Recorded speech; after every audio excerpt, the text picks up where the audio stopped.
큰 이슈가 되는 일이 있다면 무엇이겠습니까? 얼마 전에 사회적으로 가장 큰 어떤 충격적인 사건이 부산에서 이 여학생들이 또 다른 여학생을 때리고 또 피투성이 되기까지 그의 어떤 마음과 또 육체를 또 그렇게 행했던 그런 어떤 사건이었습니다. 우리가 그 사건을 들으면서 보면서 학생들이 했다고 하기에는 도저히 상상할 수도 없는, 인간이 할 수 없는 그런 어떤 일들이 오늘 이 사회에 점점 벌어지고 있다는 거예요. 그래서 요즘 가면 갈수록 다른 어떤 문제들도 많이 있지만 이 학생들의 어떤 문제들이 점점 수면 위로 오르고 있다는 겁니다. 학교 폭력은 점점 증가하고 또 이런 어떤 모습 속에서 더 이상 학교는 어떤 대안도, 학교 폭력에 대해서 손을 놓는 그런 어떤 일들도 점점 일어나고 있다는 거예요. 그런데 이런 어떤 학생들의 문제 가운데에 가장 염려하는 것이 바로 이 청소년들의 어떤 가출이라는 거예요. 여러분 혹시 이 가출팸이라고 들어보셨습니까? 이 가출한 청소년들이 모여서 가족처럼 이렇게 무리를 지어서 여러 가지 어떤 행동을 하는데 이 문제가 무엇이겠습니까? 집을, 가정을 나가는 것도 문제인데 가출 이후에 가족처럼 여겨지는 이 학생들이 또 아무것도 없다 보니까 남의 물건을 훔치는 어떤 범죄가 일어나고 또 어떤 유혹 속에서 약물에 대한 어떤 범죄, 또 남을 때리는 폭력의 문제, 그리고 또 성범죄까지 점점 학생들을 통해서 일어나고 있다는 거예요. 여러분, 왜 오늘날의 학생들이 점점 집을 떠나가는 이유가 무엇이겠습니까? 예전도 그런 일이 있었지만 점점 그 가출의 어떤 증가가 일어나고 있다는 거예요. 그 이유를 보니까 첫째는 이 학생들이 공부에 대한 어떤 부담감이 있다는 거예요. 그러니까 놀고 싶은데, 쉬고 싶은데 이 사회는 공부로 어떤 학생들의 어떤 모습을 평가한다는 거예요. 그러니까 부모님도 또 친구들도 또 공부를 잘하면 인정받고 공부 못하면 좀 사회에서 학교에서 인정받지 못하는 그런 어떤 부담감이 학생들 마음에 있다는 겁니다. 또 한 가지는 이 직업에 대한 어떤 부담이에요. 어렸을 때부터 이 학생들은 너 커서 뭐가 될래? 그러니까 지금 학생들은 무언가를 되고 싶기보다는 뭐 학생들과 또 어떤 친구들과 열심히 무언가 놀고 싶은 그런 마음이 더 크다는 거예요. 근데 뭐 꿈이 없으면 또 어떤 직업을 어떤 생각을 못하게 되면 큰일 날 것 같은 어떤 생각들이 학생들에 대한 어떤 부담감으로 찾아오기 때문입니다. 그리고 또 한 가지 있어요. 가장 젊었을 때에 이 공부라는 어떤 가정에서의 어떤 제한된 어떤 장소에서 생활하기보다는 자유로운 어떤 생활을 마음껏 누리고 싶다는 거예요. 그래서 가정을 떠나고 그리고 일탈해서 무언가 자유의 삶을 살기 위해서 집을 나간다는 겁니다. 그런데 이런 어떤 여러 가지 이유 가운데에 가장 큰 어떤 이유가 있다면 그 이유는 부모와의 갈등이라는 거예요. 그러니까 이 학생들은 언젠가부터 엄마, 아빠들이 나에 대해서 달라졌다는 거예요. 변했다는 겁니다. 예전에는 나를 사랑했는데 지금은 동생은 사랑해도 나는 엄마, 아빠가 사랑하고 있지 않다는 거예요. 어쩌면 같은 집에 살고 있더라도 왼수 좀 밉다는 거예요. 너 때문에. 너만 아니었어도. 또 너 때문에 내가 아침 일찍 이런 어떤 이야기를 들으면서 그래, 엄마, 아빠는 나를 싫어하고 있구나. 이런 어떤 이 부모와 자녀와의 어떤 갈등들이 점점 심해지면서 아이들은 집을 떠나기를 원하고 가출하는 어떤 일들이 점점 일어나고 있다는 겁니다.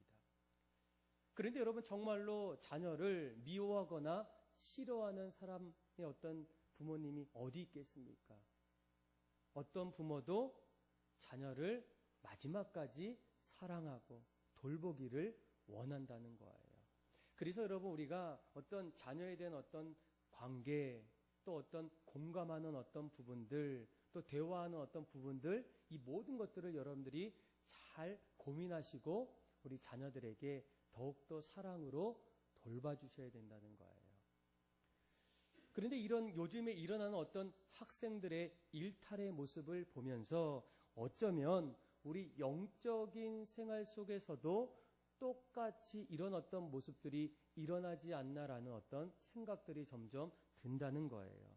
오늘 우리가 읽었던 이 누가복음 15장의 말씀은 예수님께서 말씀하셨던 일명 탕자의 비유라는 말씀이에요. 그러니까 11절부터 마지막 절까지 탕자의 비유인데, 이 탕자의 비유를 보면 이 어느 집안에 두 아들이 있어요.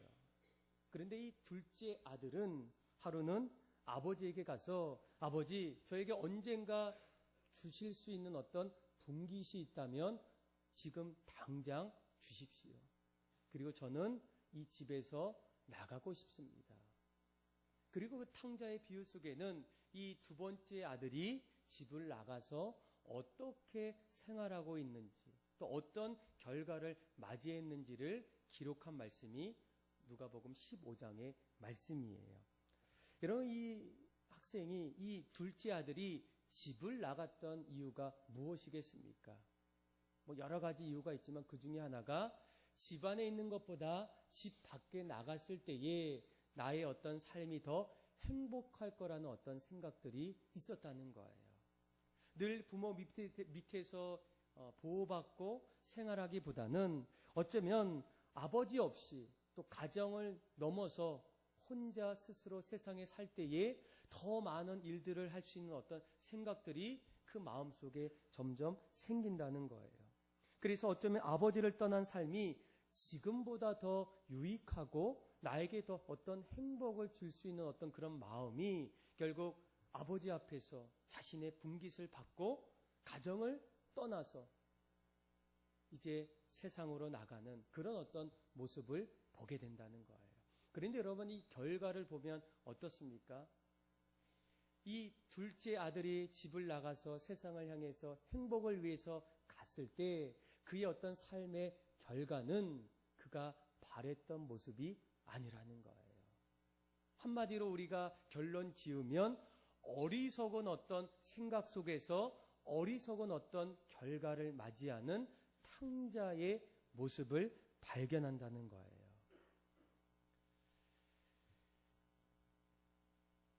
그런데 여기에서 더 중요한 것은 그런 가운데서도 탕자를 기다리고 있는 어떤 그 아버지의 어떤 모습을 우리가 발견할 수 있다는 거예요. 여기에는 오늘도 살아계시고 역사하시는 하나님이 어떤 분인지를 우리가 알게 된다는 겁니다. 여러분, 우리가 하나님의 마음이 어떤 마음일까? 하나님은 세상에 믿지 않는 사람들, 또 믿는 사람들 어떤 마음을 갖고 있을까? 디모데전서 2장 4절 말씀에 보게 되면 하나님은 모든 사람이 구원을 받으며 진리에 이르기를 원하신다는 겁니다. 그러니까 이 집 나간 이 아들 앞에서도 다시 집에 돌아왔을 때 그 아버지의 어떤 모습은 오늘 말씀에 이렇게 하나하나 구체적으로 표현하게 돼요. 우리 한번 20절 말씀을 우리 한번 같이 한번 집 나갔던 이 탕자가 다시 집으로 돌아왔을 때의 어떤 모습을 또 얘기합니다. 우리 한번 20절 말씀 같이 한번 읽어볼까요? 시작. 이에 일어나서 아버지께로 돌아가니라.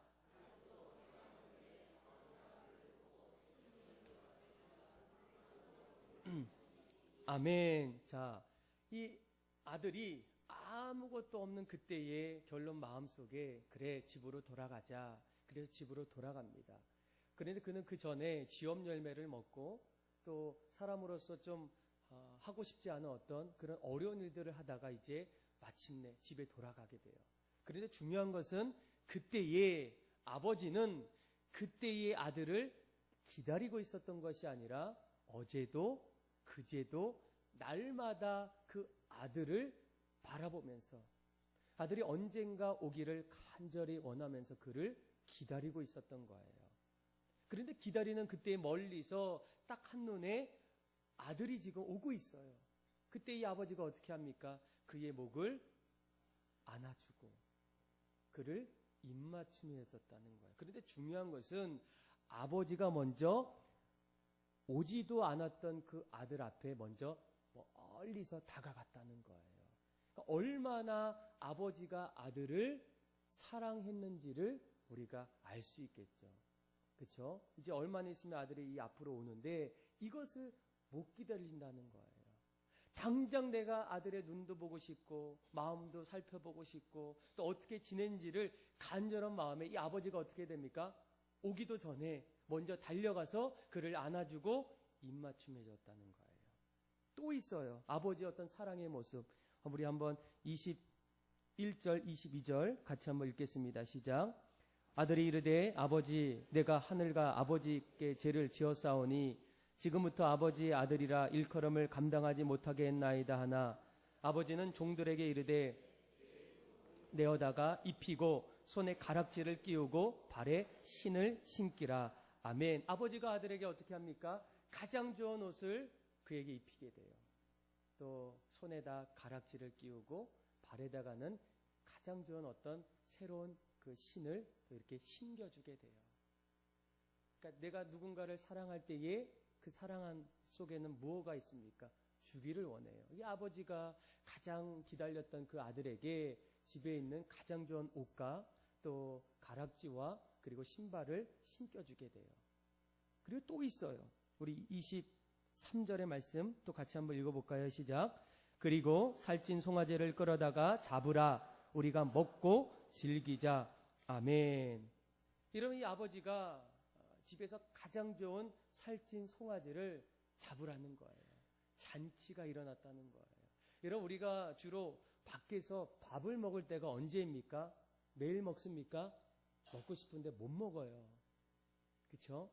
근데 밖에서 먹을 때는 가장 우리 집안에서 특별한 날이 있을 때에 어렵더라도 밖에 나가서 거대하게 먹게 돼요. 그러니까 이 아버지는 가장 좋은 내가 기다렸던 아들이 왔을 때 그동안 잘하지 않았던 살찐 송아지를 잡아서 집안에서 너무나 풍성한 잔치를 벌리게 돼요. 그리고 그가 이렇게 고백해요. 24절이죠. 4절에 보니까 내 아들은 죽었다가 다시 살아났으며 내가 잃었다가 다시 얻었노라. 너무나 즐겁다는 거예요. 그러니까 아버지의 어떤 마음은 지금 날아갈 것 같은 어떤 마음으로 이 아들을 지금 보고 있다는 겁니다. 그래서 여러분 하나님은 모든 사람들을 다 사랑하고 있다는 거예요. 지금 예수님을 믿는 사람들도 여전히 하나님은 사랑하고 있지만 세상에서 언젠가 주님 앞에 돌아올 세상 사람들까지도 문 밖에 서서 어떻게 하면 그가 돌아올 때에 그에게 안겨주고 입맞춤해주고 신발을 신겨주고 또 그에게 풍성한 잔치를 벌일 수 있는 어떤 준비를 하고 계시는 분이 바로 우리가 믿는 하나님이라는 거예요.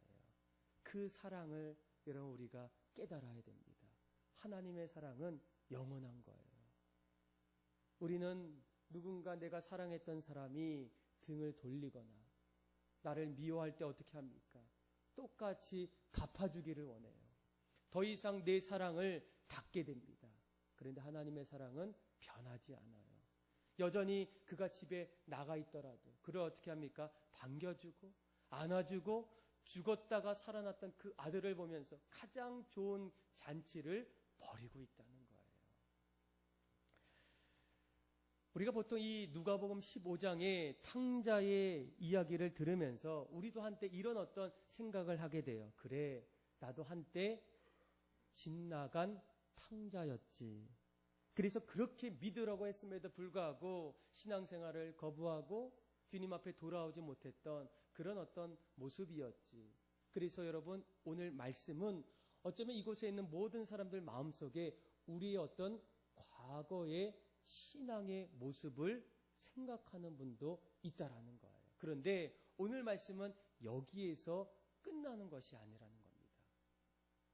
여러분, 세상에는 집 나간 탕자도 있지만 집 안에 있는 탕자도 있다라는 거예요. 오늘 우리가 읽었던 25절부터의 말씀을 보게 되면 아버지 곁에 있었던 첫째 아들이 있어요. 맏아들이 있는데 그의 어떤 모습을 보게 되면 그는 집 안에서의 탕자라고 우리가 부를 수가 있다는 거예요. 어쩌면 이 말씀을 우리가 묵상하면서 오늘 우리가 마음속에 내가 오늘도 예배 나왔지, 기도하지, 주님 앞에 경배하지, 날마다 주님 앞에 섬기고 그리고 주님처럼 살지, 이런 어떤 마음을 갖고 있음에도 불구하고 오늘 본문에 나오는 집 안에의 탕자의 모습이 어쩌면 우리들의 모습이 될 수도 있다는 거예요. 도대체 이 집안에서의 어떤 아들은 왜 집안의 탕자라고 불릴 수 있을까? 그의 어떤 모습에 무엇이 잘못되었을까? 그러면서 오늘 우리 어떤 신앙들을 함께 비추어 보고 또 함께 돌아봄을 통해서 내가 정말로 신앙 안에서, 집 안에서 어떤 탕자인가? 아니면 여전히 하나님 앞에 신실한 믿음의 사람으로 살고 있는지를 돌아보기를 원한다는 거예요. 자, 그러면 왜 이 맏아들은 첫 번째로 왜 집 안에의 탕자라고 우리가 부를 수 있을까? 여러분, 첫 번째 잘 보시면 우리 25절에서 우리 28절까지 한번 같이 한번 교독으로 한번 읽어보겠습니다. 제가 먼저 읽어볼게요. 맏아들은 밭에 있다가 돌아와 집에 가까이 왔을 때에 풍악과 춤추는 소리를 듣고 대답하되 당신의 동생이 돌아왔음에 당신의 아버지가 건강한 그를 다시 맞아들이게 됨으로 인하여 살찐 송아지를 잡았나이다 하니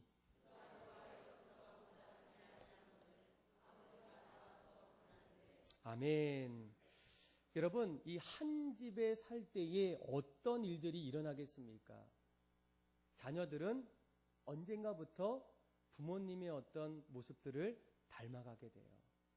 또 부모님의 모습 속에는 자녀들의 모습이 점점 나타나게 돼요. 여러분, 한 집에 있다는 것은 아버지의 마음이 자녀들의 마음과 점점 하나가 되는 그런 가정이 바로 행복한 가정입니다. 오늘 본문을 우리가 보니까 지금 어떤 일이 있어요? 한 가지 사건 앞에서 아버지의 어떤 마음과 그리고 집안에서 있는 맏아들의 어떤 마음이 똑같지 않다라는 거예요. 지금 둘째 아들이 집 나갔다가 돌아왔어요. 아버지의 마음은 어떻습니까? 너무나 기쁜 거예요. 드디어 아들이 왔구나. 그에게 안아주고 입맞춤해주고 신을 신겨주고 또 그에게 잔치를 벌려주고 있는데 이 첫째 아들이 이제 집에 돌아왔어요. 뭐 일을 하다 돌아왔겠죠. 그런데 갑자기 평소와는 좀 다른 어떤 일들이 집안에서 일어나고 있어요. 도대체 무슨 일입니까? 그곳에 있는 하인이 얘기합니다. 드디어 둘째 아들이 왔다는 거예요. 그러면 이 둘째 아들이 왔을 때 아버지의 마음처럼 이 첫째 아들의 마음은 어떤 마음을 가져야 되겠습니까? 그래, 둘째가 왔구나. 정말 보고 싶었는데. 그런데 오늘 말씀을 잘 보시면 그 이야기를 듣자마자 28절에 그가 어떻게 했다고요? 노했다는 거예요. 화가 났다는 거예요. 화가 잔뜩 나서 더 이상 그 잔치에 들어갑니까? 안 들어갑니까? 안 들어가고 있다는 거예요. 여러분, 아버지의 마음과 지금 첫째 아들의 마음이 같습니까? 다릅니까? 다르다는 거예요. 그래서 이 아들이 정말로 잘하고 있는 것 같이 보여도 여러분, 사실은 집 안에서 문제가 있는 어떤 아들이라는 겁니다. 그리고 거기에서 끝나지 않고 있다는 거예요. 오히려 이런 어떤 일들을 보면서 이 첫째 아들이 드디어 자신의 마음속에 있었던 아들 또 아버지를 향한 어떤 자신의 속내를 내비치게 돼요. 자, 어떻게 얘기했을까요? 우리 29절의 말씀을 우리 한번 같이 한번 읽어볼까요? 시작. 아버지께서 대답하여 이르되 내가 여러 해 아버지를 섬겨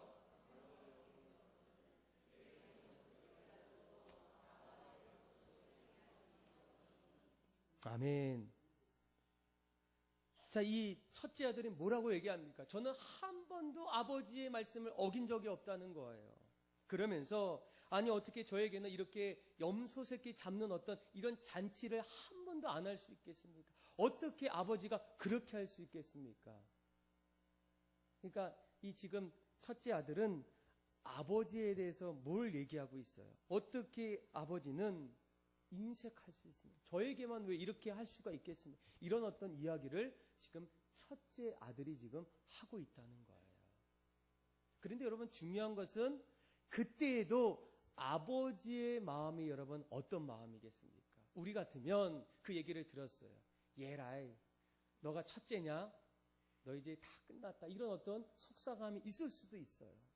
그런데 아버지의 고백은 늘 한결같다는 것. 이런 어떤 항변 속에서 아버지가 15장 31절에 이렇게 얘기합니다. 같이 한번 읽어볼까요? 시작. 아버지가 이르되 예 너는 항상 나와 함께 있으니 내 것이다 내 것 이로되 아멘. 걱정하지 말라는 거예요. 나는 늘 여전히 항상 나의 것이 너의 것이고 너의 것이 다 아버지의 것이라는 거예요. 다 이게 너 것인데 너가 뭘 걱정하느냐. 늘 아버지의 마음은 그런 마음이라는 겁니다. 그런데 중요한 것은 지금 이런 잔치 앞에서 둘째 아들을 다시 되찾는 그 사건 앞에서 아버지와 아들의 마음이 같아요, 달라요? 다르다는 거예요. 그래서 여러분, 우리가 집안에 열심히 있어도 집안의 탕자가 될 수 있다는 거예요. 아버지의 마음을 알지 못할 때. 여러분, 언제 가장 좋습니까? 자녀들이 아버지의 마음을 알아줄 때, 또 자녀들도 아버지가 자녀들의 마음을 알아줄 때. 그런데 알아주지 못하고 자기 방식대로 그렇게 하다 보면 무엇이 일어나요? 뭔가 문제가 일어난다는 거예요. 여러분, 우리가 정말로 신앙생활할 때에 신앙생활의 어떤 가장 중요한 핵심은 무엇이겠습니까? 하나님을 아는 거예요. 하나님을 경험하는 겁니다. 호세아 선지자도 이스라엘 백성들 앞에서 다른 어떤 이야기를 하지 않아요. 딱 한 가지만 얘기합니다. 여러분, 하나님을 아십시오. 우리가 여호와를 알되 뭐라고 얘기합니까? 힘써서 하나님을 알자는 거예요. 그래야 우리 어떤 신앙이 회복이 되고 우리의 신앙이 온전해질 수 있는 가장 중요한 것은 나의 어떤 마음이 어떤 마음인지가 아니라 그분의 마음, 하나님의 마음이 어떤 마음인지를 알아야 하나님의 마음이 내 마음이 되고 내 마음속에 아버지의 마음이 흐르고 있다는 거예요. 이것을 알게 된 하나님은 얼마나 기뻐하시겠습니까? 얼마나 즐거워하시겠습니까? 그런데 오늘 말씀을 보니까 집안에서 열심히 일했음에도 불구하고 여전히 맏아들은 아버지의 마음을 알고 있어요? 모르고 있어요? 모르고 있다는 거예요. 어쩌면 우리가 교회 안에서 열심히 신앙생활할 때에 여전히 우리도 하나님을 알지 못하는 분들이 많이 있다는 거예요.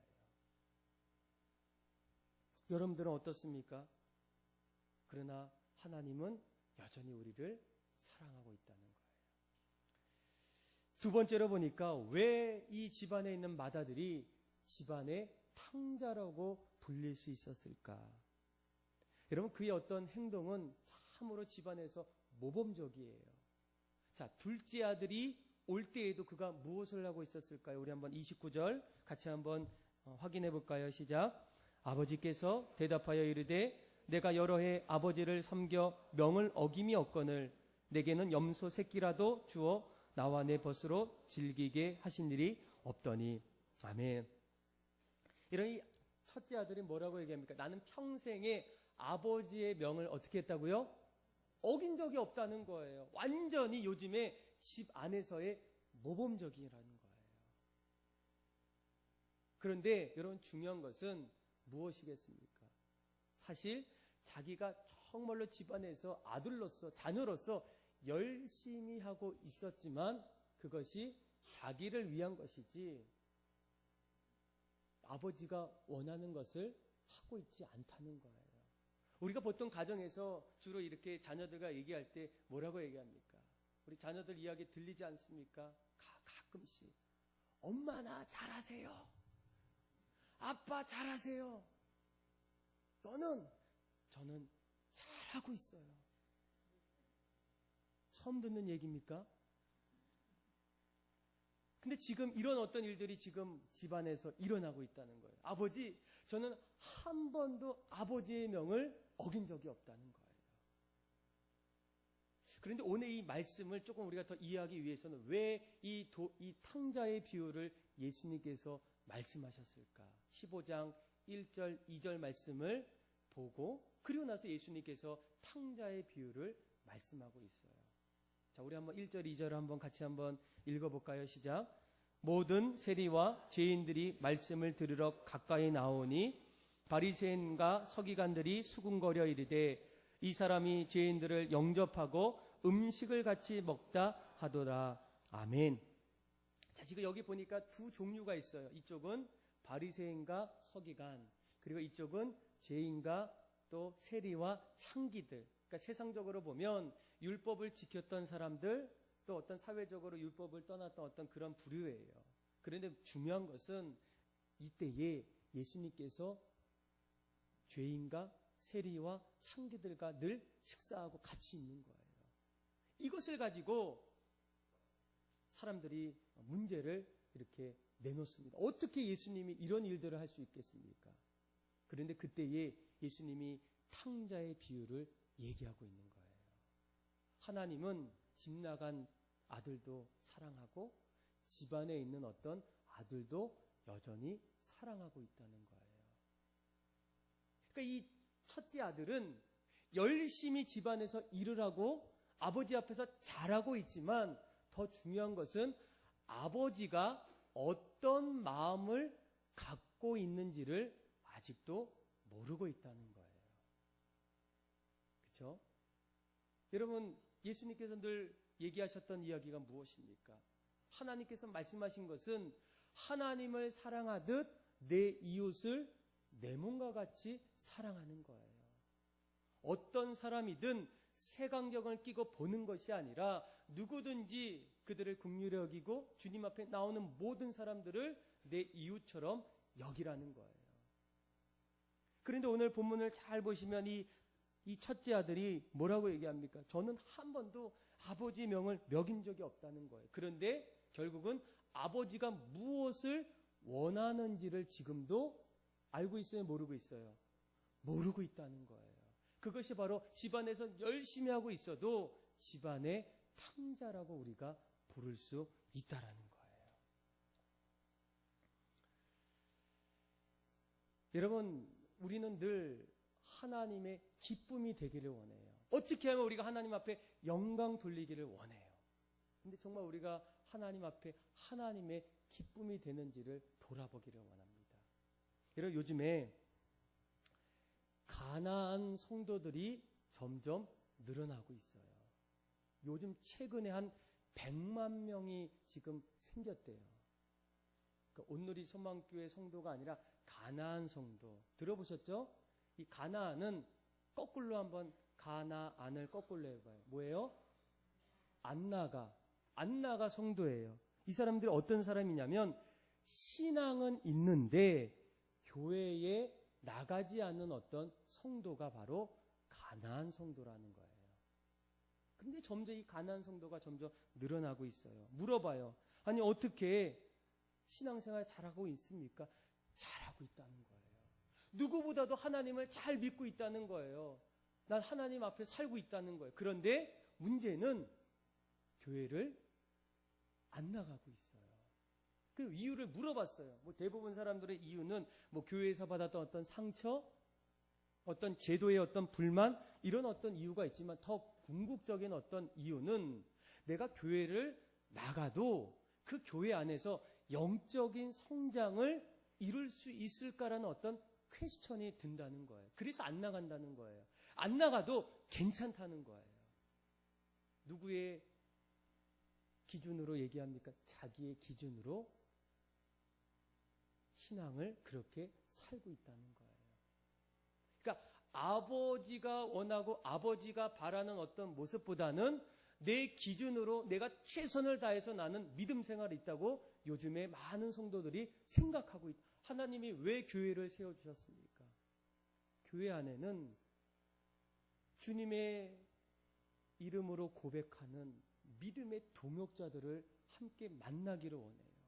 그들이 동역자가 되고 그들이 동반자가 되고 그들의 위대한 계명과 위대한 사명을 함께 이룰 수 있는 그런 하나님의 축복을 교회를 통해서 주셨다는 거예요.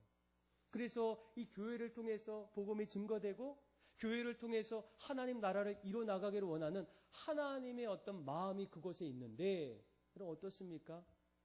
그 마음보다는 자기의 어떤 생각과 기준으로 열심히 마치 집안의 탕자처럼 신앙생활하는 분들이 너무나 많이 있다는 거예요. 이것이 바로 오늘날 한국 교회가 놓여 있는 어떤 심각한 어떤 고민 가운데 하나라는 겁니다. 어쩌면 우리에게도 우리가 열심히 이 교회에서 신앙생활할 때에 나는 열심히 하고 있어요. 봉사해요, 섬겨요, 기도해요, 말씀 봐요, 또 목장에서 선교회에서 열심히 해요. 그런데 열심히는 하는데 하나님의 어떤 마음이 무엇인지, 하나님이 가장 기뻐하는 것이 무엇인지를 모른 채 그렇게 열심으로 하는 교회 안에서의 탕자들이 반드시 있을 거예요. 여러분, 이 집안의 탕자는 어떤 사람이겠습니까? 첫째는 하나님의 마음을 모르는 사람이에요. 신앙생활하고 있어도. 둘째는 자기는 정말로 잘하고 있다는 겁니다. 하나님이 기뻐하는 것은 둘째치고 열심히 뭔가 내가 잘하고 있다는 어떤 착각 속에 신앙생활하고 있다는 거예요. 그리고 세 번째 또 한 가지 있어요.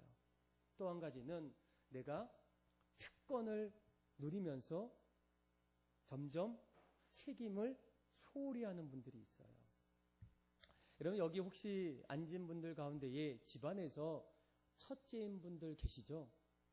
장남, 장녀, 그리고 또 둘째, 또 셋째, 막내인 분들이 있어요.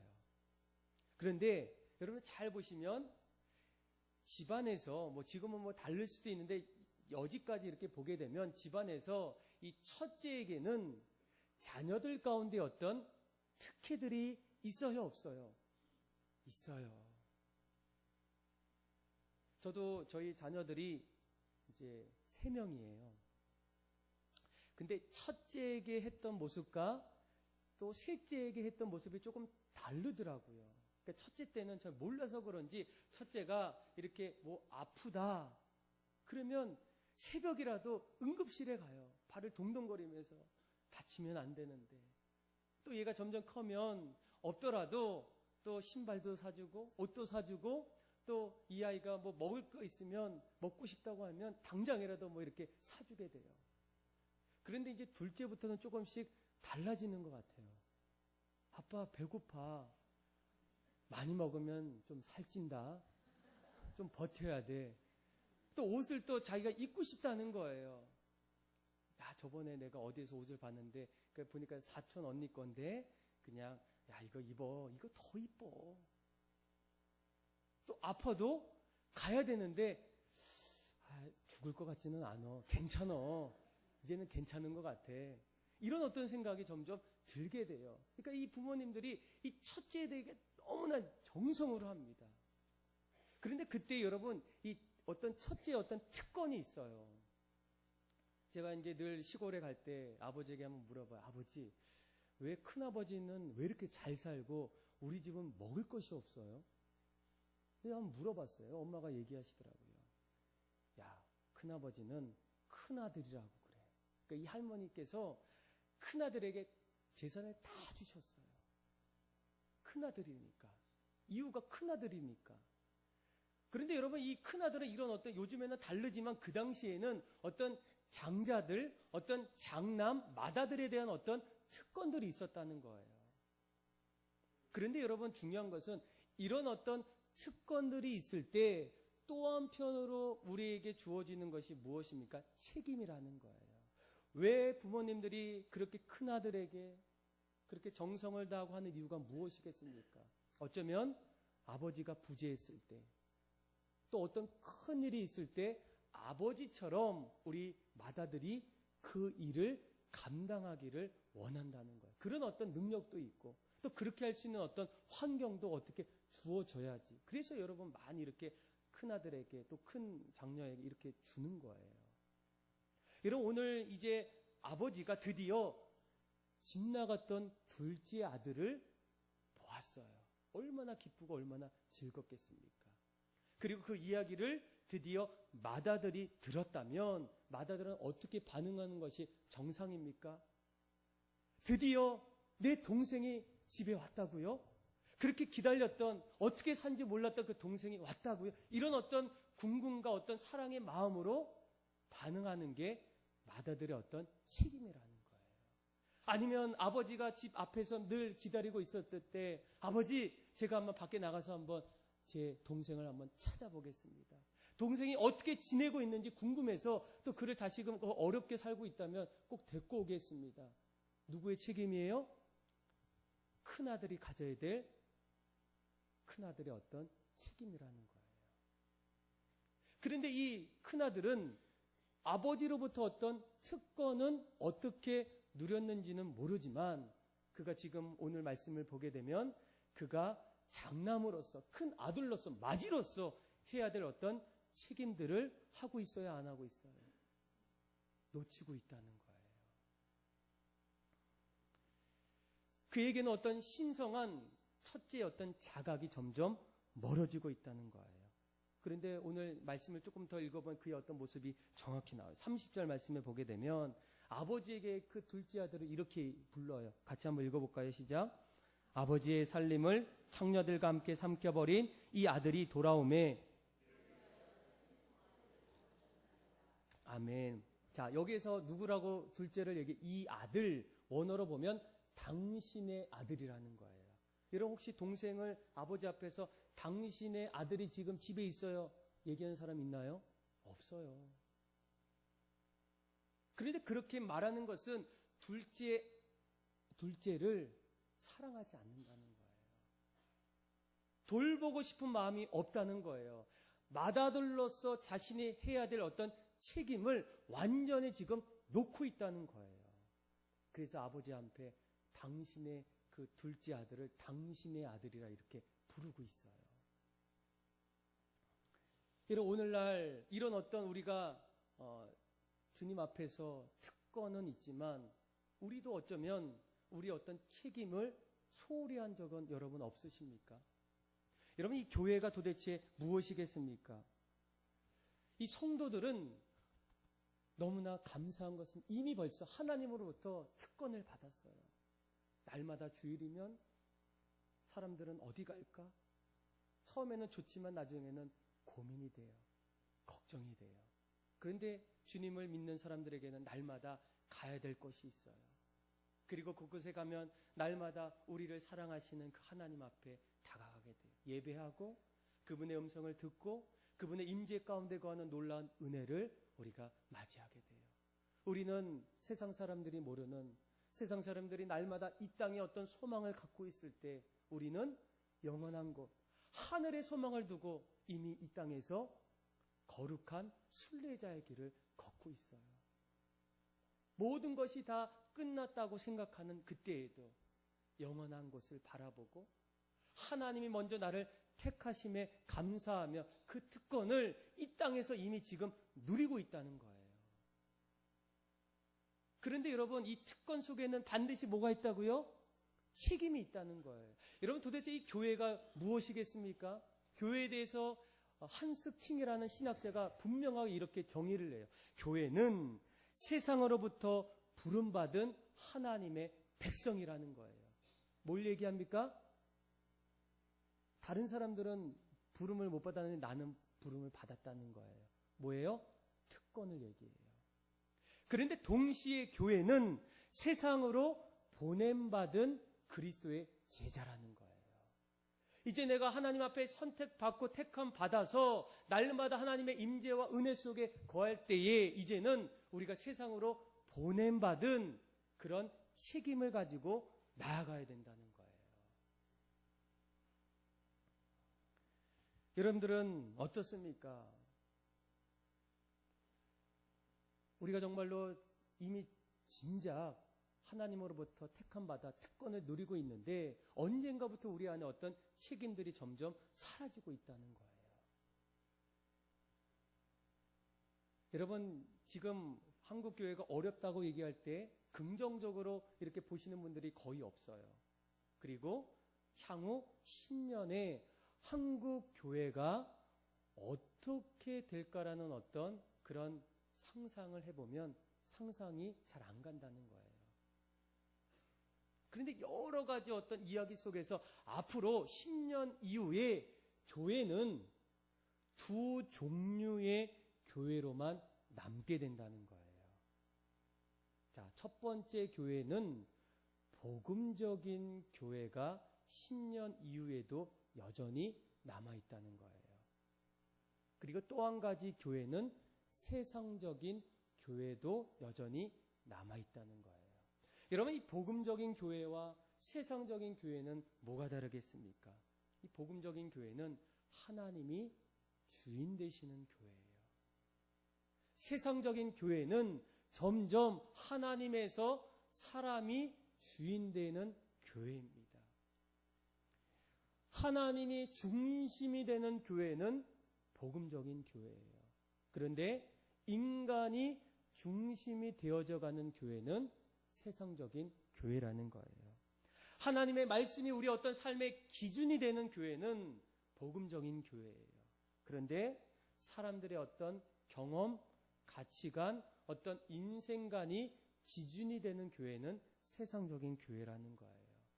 날마다 교회가 어떤 자리에서도 좁은 길, 십자가의 길, 골고다의 길을 걸어가는 교회는 복음적인 교회지만 점점 넓은 길, 쉬운 길, 편한 길을 걸어가는 교회는 세상적인 교회라는 거예요. 한 영혼에 대해서 늘 마음에 품는 그런 교회는 복음적인 교회이지만 이제는 어떤 1907년도에 있었던 부흥의 어떤 놀라운 어떤 거품을 바라보는 어떤 교회는 세상적인 어떤 교회라는 거예요.